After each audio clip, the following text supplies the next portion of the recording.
দুই রাকাত নামাজ পড়লেন, হয়তো মসজিদে ঢোকার নামাজ ছিল, তাহিয়াতুল মসজিদ, অথবা ফরজ নামাজ হয়তো পরে আসছেন, আদায় করছেন, নামাজ পড়ছেন। নামাজ পড়ে নবী করিম সাল্লাল্লাহু আলাইহি সাল্লামকে এসে সালাম দিলেন। নামাজটা পড়ে নবীজি বসা ছিলেন, এসে তাকে সালাম দিলেন। সালাম দেওয়ার পর নবী সাল্লাল্লাহু আলাইহি সাল্লাম সালামের জবাব দিলেন। জবাব দিয়ে বললেন, ইরজা ফাসাল্লি ফাইন্নাকা লাম তুসাল্লি, তুমি যাও আবার নামাজ পড়ো, কারণ তোমার নামাজ হয়নি। বেচারা উঠে গিয়ে আবার নামাজ পড়লেন, পড়ে এসে আবার সালাম দিলেন। নবী সাল্লাল্লাহু আলাইহি সাল্লাম এবারও সালামের জবাব দিয়ে একই কথা বললেন, যাও তুমি নামাজ পড়ো, তোমার নামাজ হয় নাই। ভদ্রলোক আবারও গেলেন, যে তিনি আবারও নামাজ পড়লেন, পরে আসলেন, এসে আবার নবী সাল্লাল্লাহু আলাইহি সাল্লামকে সালাম দিলেন। নবী সাল্লাল্লাহু আলাইহি সাল্লাম এবারও একই কথা বললেন, 3 বার নামাজ পড়লেন। এখানে একটু থামি, আমি এই কথায় আসবো, এই জায়গাটায় আসবো, মাঝখানে একটু এখান থেকে একটা শিক্ষা নিয়ে নিই। এই ঘটনা যদি আমাদের সাথে ঘটতো, ধরেন নবী করিম সাল্লাল্লাহু আলাইহি সাল্লামের সময়ে আমরা 2 রাকাত নামাজ পড়ে এসে সালাম দেওয়ার পর বললেন যে তোমার নামাজ হয়নি, আবার পড়ো। পড়লাম, পড়ে আসলাম, আবার সালাম দিলাম, তিনি আবারও পাঠাইলেন, আবার পড়ে আসলাম, আবারও পাঠাইলেন। 3 বার এভাবে নামাজ পড়লেন সেই ব্যক্তি। আমাদের সময় যদি হইতো আমরা কি করতাম বলেন তো? মানে একটু আমরা করি, কি হতে পারত? হ্যাঁ, বিরক্ত হইতেন, বিরক্তি বোধ করে কি করতেন? একটা রিপ্লাই তো আসতো, সে কি হতে পারত? হ্যাঁ হ্যাঁ, না, সংঘর্ষ হলো। আল্লাহ রাসূল যেহেতু ডাইরেক্ট সংঘর্ষ হয়তো হতো না।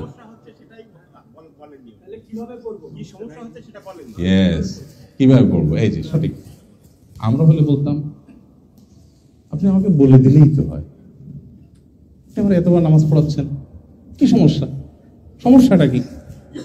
আপনি আপনার হুজুরকে দিয়ে চিন্তা করেন, আপনার ইমাম সাহেব যদি আপনাকে এই কাজটা করেন, আপনি কি করবেন? বলুন, হুজুর আপনি আমার সোজা বলে দিতে পারতেন, এত আর বলার দরকার কি? আপনি বলছেন না কেন? নবী করিম সাল্লাল্লাহু আলাইহি সাল্লামের শিক্ষাদান পদ্ধতি নিয়ে বহু গবেষণা হয়েছে পৃথিবীতে, বহু পিএইচডি হয়েছে। আপনারা একটা হাদিস শুনবেন, সম্ভবত আবু যর গফার রাদিয়াল্লাহু তাআলার সাথে নবী সাল্লাল্লাহু আলাইহি ওয়াসাল্লাম বের হয়েছেন। শীতকালে গাছের পাতাগুলো সব গোড়া বোটা একেবারে নরম হয়ে থাকে, একটু না দিলে ঝরে পড়ে। নবী সাল্লাল্লাহু আলাইহি ওয়াসাল্লাম তাকে নিয়ে ফজরের পরে বের হলেন। এরকম একটা গাছ, এর পাতা সবগুলো পেকে আছে, ঝরে পড়বে। আমাদের দেশে তো শীতের সময় খুব বেশি ঝরে পড়ে না, ইউরোপে, পৃথিবীর অন্যান্য দেশে, যেসব ঠান্ডা প্রধান দেশগুলোতে, জাপানে, কোরিয়াতে, অন্যান্য দেশে যারা গেছেন তারা জানেন যে শীতের সময় গাছের শুধু ইয়েটা থাকে, কঙ্কালটা থাকে, ডালগুলো থাকে, পাতা সব পড়ে সাফ হয়ে যায়, আবার নতুন পাতা গজায়। তো নবী সাল্লাল্লাহু আলাইহি ওয়াসাল্লাম এরকম প্রচন্ড ঠান্ডা, পাতাগুলো সব ঝরে পড়ার জন্য প্রস্তুত হয়ে রয়েছে, 2-4টা পড়ছে, উনি গাছটা ধরে জোরে ঝাঁকুনি দিলেন, সব পাতাগুলো পড়ে গেল, সামান্য কিছু হয়তো ছিল। এবার আবু যর গফার রাদিয়াল্লাহু আনহুকে বলছেন যে, আবু যর, আপনি জানতে চাইলেন না আমি কেন এই কাজটা করলাম? আপনি আমাকে জিজ্ঞেস করলেন না? এবার আবু যর গফার রাদিয়াল্লাহু আনহু বলছেন, রাসূলুল্লাহ কেন করেছেন? তখন নবী সাল্লাল্লাহু আলাইহি ওয়াসাল্লাম বলেছেন, এই যে গাছের পাতাগুলো নাড়া দিলাম আর সব ঝরে পড়ে গেল, কোন আল্লাহর বান্দা যখন 5 ওয়াক্ত নামাজ সময় মতো সুন্দর করে সঠিকভাবে আদায় করেন, তার ছোটখাটো গুনাহগুলো এইভাবে ঝরে একদম সাফ হয়ে যায়। আমরা যদি হতাম হয়তো বলে বসতাম, এই কথাটা আপনি শুরুতে বললেই তো। আপনি আগে ঝাড়া দিলেন, এরপর বললেন আমি কেন ঝাড়া দিলাম তুমি জিজ্ঞেস করলে না, তারপর আমাকে উত্তর দিলেন। যারা টিচিং মেথড নিয়ে গবেষণা করেন সারা ওয়ার্ল্ডে, নবী করিম সাল্লাল্লাহু আলাইহি ওয়াসাল্লাম এক একটা হাদিস নিয়ে হাজারো পৃষ্ঠার বড় বড় থিসিস এবং গবেষকদের গবেষণা আইটেম এখানে আছে। একজন মানুষকে একটা কথা বলার আগে, শেখাবার আগে তাকে তার অ্যাটেনশন গ্রো করা, প্রশ্ন করে উত্তরের জন্য তাকে আগ্রহী করে তোলা, আর অনেকগুলো দিক এখানে আছে। যাই হোক, তো এই যে নবী করিম সাল্লাল্লাহু আলাইহি ওয়াসাল্লাম ওই ব্যক্তিকে 3 বার নামাজ পড়ালেন, এরপর তিনি বলছেন, হে আল্লাহর রাসূল, আমাকে আপনি শিখিয়ে দিন, আল্লাহর শপথ করে বলছি যে আল্লাহ আপনাকে রাসূল করে পাঠিয়েছেন, আমি এর চেয়ে সুন্দর নামাজ আর পারি না, অতএব আপনি আমাকে শিখিয়ে দেন। কথা দেখেন, কথার ধাঁচ দেখেন, কেন সাহাবীরা সাহাবী আর কেন আমরা তাদের সাথে আমাদের পার্থক্য আকাশ পাতাল। কেন কেন নবী সাল্লাল্লাহু আলাইহি সাল্লাম বলেছেন, তোমাদের কেউ যদি সামান্য পরিমাণ আল্লাহ রাস্তা দান করে এই মদিনার কয়েক কিলোমিটার বিশিষ্ট উহুদ পাহাড় সমপরিমাণ স্বর্ণ পরবর্তীরা দান করেও তোমাদের মর্যাদার সমান হতে পারবে না। কেন এটা বলেছেন, পার্থক্যটা কত বেশি তাদের সাথে আমাদের। এই ঘটনাগুলো প্রত্যেকটা হাদিসের পরতে পরতে আপনি শিক্ষাগুলো পাবেন। আমরা এখানে জাস্ট শিক্ষাটা নিলাম, এবার মূল পয়েন্টে আসি। ওই ব্যক্তিকে নবী সাল্লাল্লাহু আলাইহি সাল্লাম বললেন যে আবারও পড়ো, তখন বললেন যে আমাকে আপনি শিখিয়ে দেন, কারণ ইচ্ছে ভালো নামাজ আমি আর যাই না। তখন নবী সাল্লাল্লাহু আলাইহি ওয়াসাল্লাম তাকে শিখালেন যে তুমি যখন দাঁড়াবে সূরা কিরাত পাঠ করবে, তারপর তুমি রুকুতে যাবে, রুকুতে যাওয়ার পর হাত্তা তাতমাইন্না রাকিআন, রুকুতে গিয়ে তুমি একেবারে স্থির হওয়া পর্যন্ত অপেক্ষা করবে। তার মানে এরপরে রুকু তোমার স্টার্ট হলো। এরপর রুকু থেকে তুমি যখন মাথা তুলে সোজা করবে তখন তুমি দাঁড়াবে, একেবারে টান টান সোজা হওয়া পর্যন্ত অপেক্ষা করবে, তাহলে তোমার দাঁড়ানোটা কমপ্লিট হবে। এরপর তুমি যখন সেজদায় যাবে তুমি একইভাবে সেজদা গিয়ে একেবারে স্থির হওয়া পর্যন্ত অপেক্ষা করবে, তারপর তোমার সেজদা শুরু হলো। সেজদা থেকে সোজা হয়ে বসে তুমি একবারে টান টান সোজা হয়ে বসবে, তারপর বসাটা তোমার কমপ্লিট হবে। এইভাবে প্রতিটি কাজ ধীরে ধীরে তোমাকে করতে হবে। এটা নবী সাল্লাল্লাহু আলাইহি ওয়াসাল্লাম সেই সাহাবীকে শিখালেন। এবার আসেন আমরা যে নামাজ পড়ি, এই হাদিসকে এক পাশে রাখি আর আমাদের নামাজের দৃশ্যকে এক পাশে রাখি। আমরা কিভাবে পড়ি, আমাদের নামাজের ধরনটা কি আমি বলি, সুবিধা হবে, কারণ আমি তো আপনাদের একজন, রোগীদেরই একজন। আমরা হাত বেঁধেই 4G বা 5G গতিতে আমরা সানা শুরু করে দিই। এরপর সূরা ফাতিহা, অন্য সূরা মিলানো। আমরা মনে করি মোবাইলে যেহেতু যত গতি হয় তত ভালো, আমাদের বোধ হয় নামাজেও গতি যত হয় তত ভালো। সব জায়গায় যে গতি ভালো না, এখানে বরং যদি গতি কম হবে তত ভালো, এটা আমরা বুঝি না। অনেকে শুরু করি হুলস্থুল করি, আলহামদুলিল্লাহ পড়ে আল্লাহর প্রশংসা যে করি, সেই প্রশংসাটা হয় খুবই হুলস্থুলের সাথে। আলহামদুলিল্লাহ রাব্বিল আলামিন রহমানির রহিম মালিকিল ইয়াউমিদ্দিন ইয়্যাকা না'বুদু ওয়া ইয়্যাকা নাস্তাঈন। এই যে আলহামদুলিল্লাহ রাব্বিল আলামিন রহমানির রহিম মালিকিল ইয়াউমিদ্দিন, এগুলো একটা মিনিং আছে নাকি? আলহামদুলিল্লাহি রাব্বিল আলামিন, যিনি সকল জগৎসমূহের পালনকর্তা, সে আল্লাহর জন্য সকল প্রশংসা, প্রশংসা করছেন। আর রহমানির রহিম, যিনি পরম দয়ালু, সীমাহীন অনুগ্রহকারী। মালিক ইয়াউমিদ্দিন, যিনি কিয়ামতের দিবসের মালিক, অধিপতি, অধিকারী। সেদিনের আধিপত্য তাহার এককভাবে তিনি কন্ট্রোল করবেন। এভাবে প্রত্যেকটা আয়াতের অর্থ আছে। আল্লাহকে আপনি এগুলো প্রশংসা নিবেদন করছেন, কিন্তু প্রশংসা নিবেদন করার সময় আপনি পড়ছেন কি? আলহামদুলিল্লাহ রাব্বিল আলামিন রহমানির রহিম মালিকিল ইয়াউমিদ্দিন, মানে আপনি জিকির জপছেন, কিছু একটা জপছেন। এবার আসেন, আমি এর আগে এমপি সাহেবের কথা বলছি, আবার এমপি সাহেবের কাছে ফিরে আসি। আপনি আপনার এমপি সাহেবের কাছে গেছেন, প্রধানমন্ত্রীর কাছে গেছেন, প্রধান উপদেষ্টার কাছে গেছেন, দুনিয়ার কোনো পাওয়ারফুল ব্যক্তির কাছে গেছেন, যায় বা তাকে আপনি দাওয়াত দিয়ে আনছেন আপনার মাহফিলে, আপনার প্রোগ্রামে। এরপর প্রশংসা বাক্য পড়ে পাঠ করছেন।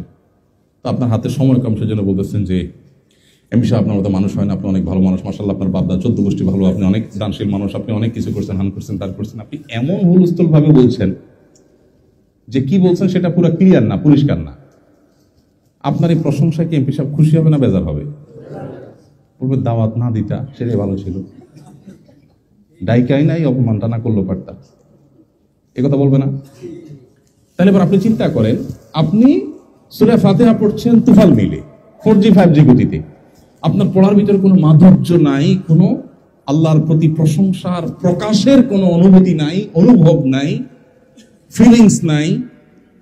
আপনার দিল থেকে আপনি বলছেন না, মুখ দিয়ে শুধু জপছেন। এই প্রশংসা আল্লাহ সুবহানাহু ওয়া তাআলা অ্যাকসেপ্ট করবে, এটা আপনি কিভাবে চিন্তা করতে পারেন? এভাবে আমরা অন্য সূরাও শেষ করি। আসেন এবার রুকুতে যাই। আমাদের রুকুর অবস্থা কি? সূরা ফাতিহা পড়লেন, আরেকটা সূরা মিলাইলেন, শেষ করলেন, একটু ব্রেক দিলেন, শেষ হলো। এরপরে আপনি আল্লাহু আকবার বলে রুকুতে যাবেন। এই আল্লাহু আকবার বলে রুকুতে যাবেন। রুকুতে গিয়ে মাথা থেকে কোমর পর্যন্ত টান টান সোজা হয়ে যাবে এবং পায়ের গোড়ালি থেকে কোমর পর্যন্ত সোজা হয়ে যাবে। আপনি পজিশনে যাবেন। এরপরে আল্লাহ তাআলার কাছে আপনি আপনার অবনত মস্তক হয়ে আপনার শরীরটাকে ভেঙে দিয়ে আল্লাহকে আপনি তাসবিহ নিবেদন করবেন। সুবহান রাব্বিয়াল আযীম, সুবহানা রাব্বিয়াল আযীম, আমার মহান রবের পবিত্রতা আমি জ্ঞাপন করছি। আল্লাহকে আপনি পবিত্রতা জ্ঞাপন করছেন। এই যে সুবহান রাব্বিল আযীম পড়ছেন, এইটা পড়তে গিয়ে যদি আপনি এভাবে পড়েন সুবহান রাব্বিল আযীম, সুবহান রাব্বিল আযীম, সুবহান রাব্বিল আযীম, সুবহান রাব্বিল আযীম, সুবহান রাব্বিল আযীম, তাহলে কি দাঁড়াবে? এমপি সাহেব আপনি ভালো, এমপি সাহেব আপনি ভালো, এমপি সাহেব আপনি ভালো। মানে একটু বোঝার জন্য বলছি, শুনতে কেমন শোনা যাবে ওইটা? তাহলে আল্লাহ রাব্বুল আলামিনের শানে আমরা যেটা করছি, তিনি আর কোথাকার এমপি, সেও মানুষ আমিও মানুষ, হয়তো উনি এমপি আমি এমপি না, এই তো এইটুকুর কারণে তিনি যদি এতটা অপমান বোধ করেন, এতটা তিনি কষ্ট পান, তাহলে আল্লাহ রাব্বুল আলামিন তিনি তো গায়ুর, সবচেয়ে বেশি আত্মমর্যাদা আল্লাহ রাব্বুল আলামিনের জাতে পাকের, তাহলে তিনি কিভাবে আমাদের এই সুবহানাল্লাহ এগুলো নেবেন? মুর্শিদ ভর্তি মানুষ আমরা তাসবিহ পাঠ করছি, আমাদের তাসবিহ সেই তাসবিহ হচ্ছে না যে তাসবিহ আমাদেরকে কোয়ালিটিফুল নামাজ উপহার দিতে পারে। আচ্ছা, এই যে তাসবিহ পাঠ করছি সেটাও হওয়ার কথা ছিল আমি আল্লাহু আকবার বলবো, রুকুতে মাথা থেকে কোমর পর্যন্ত টান টান সোজা হব, পজিশনে যাব, এরপর আমি স্টার্ট করব সুবহান রাব্বিয়াল আযীম। আচ্ছা, আমার প্রশ্ন, রুকুর তাসবিহ কখন পড়তে হয়? প্রশ্নটা কি বেশি কঠিন হয়ে গেল? রুকুর তাসবিহটা কখন পাঠ করতে হয়? রুকুতে যাওয়ার পরে। ফাইন, উত্তর সঠিক। আমরা বেশিরভাগ মানুষ সাধারণত যে প্র্যাকটিস দেখা যায় সেটা হলো আল্লাহু আকবার বলে, মানে শরীরটা বাঁকা করতে একটু সময় লাগে, পজিশনে যেতে সময় লাগে, আল্লাহু আকবার বলে ফেলতে মুহূর্তের মধ্যে, একদম বিদ্যুৎ চমকের মতো আল্লাহু আকবার বলেই সুবহানা বলা শুরু হয়ে যায়। মানে পথে থেকেই সুবহানা রাব্বিয়াল আযীমে সুবহানা শুরু হয়ে যায়। রাব্বিয়াল আযীম হয়তো পজিশনে যাওয়ার পরে হয়। তাইলে প্রথম তাসবিহর অর্ধেক পথে আর অর্ধেক পজিশনে, দ্বিতীয় তাসবিহটা হয়তো পজিশনে হয় হুলস্থুল বিদ্যুৎ গতিতে, আর 3 নম্বর তাসবিহটা আবার সুবহানা বলে শুরু করে মাথা সোজা করতে করতে, তাহলে যাওয়ার পথে এক তাসবিহ, আসার পথে এক তাসবিহ, মাঝখানে এক তাসবিহ। তাহলে তাসবিহটা কি রুকুতে হলো না পথে হলো? আমি কি বুঝাতে পারছি? আপনি দরখাস্ত জমা দেওয়ার কথা এমপি সাহেবের অফিসে, আপনি পথে দেখে বলতেছেন ভাই যে দরখাস্তটা কেমন হবে জিনিসটা? পথে যদি দরখাস্ত জমা দেন, সে দরখাস্ত কি অ্যাকসেপ্ট হওয়ার কথা? আপনার তাসবিহ পড়ার কথা রুকুতে গিয়ে, আপনি তাসবিহ প্রথমটা পড়ছেন পথে, শেষেরটাও পড়ছেন পথে, মাঝখানেরটা জায়গা মতো পড়তেছেন, সেটাও তুফান মিলে, এগুলো রুকু। রুকু থেকে ওঠার পর নবী করিম সাল্লাল্লাহু আলাইহি ওয়াসাল্লাম ওই সাহাবীকে শিখিয়েছিলেন, সম্ভবত হাদিসের ভাষ্য হলো হাত্তা তাস্তাউয়া কায়েমান, টান টান সোজা হওয়া পর্যন্ত তোমাকে অপেক্ষা করতে হবে। এখন আপনি সামি আল্লাহু লিমান হামিদা বলে মাথাটা সোজা করতে দেরি, আবার নামাতে দেরি, পুরো সোজা হতে দিচ্ছেন না। হওয়ার কথা ছিল আপনি সোজা হবে, সামি আল্লাহু লিমান হামিদা, সোজা হয়ে গেছেন, এবার স্টার্ট হবে রব্বানা ওয়া লাকাল হামদ, রব্বানা লাকাল হামদ। হাদিসে কয়েক ভাবে আছে, কিন্তু সেটা হবে রুকু থেকে সোজা হয়ে টান টান দাঁড়িয়েছেন, এবার আপনি দাঁড়িয়ে আল্লাহকে প্রশংসা করছেন। নামাজের মূল থিমটা কি? আমি দাঁড়িয়ে প্রশংসা করেছি আল্লাহকে, এরপরে আবেগে আপ্লুত হয়ে শরীরটা ভেঙে দিয়ে আল্লাহর সামনে নুয়ে পড়ে বিনয়ে অবনত হয়ে তারপর আল্লাহর পবিত্রতা জ্ঞাপন করছি। সেভাবে কিছুক্ষণ প্রতি পবিত্রতা জ্ঞাপন করার পর আবারও আমি দাঁড়িয়ে গেলাম, দাঁড়িয়ে টান টান সোজা হয়ে এবার আল্লাহকে আবার প্রশংসা জ্ঞাপন করব, সেই প্রশংসা জ্ঞাপন করব দাঁড়িয়ে।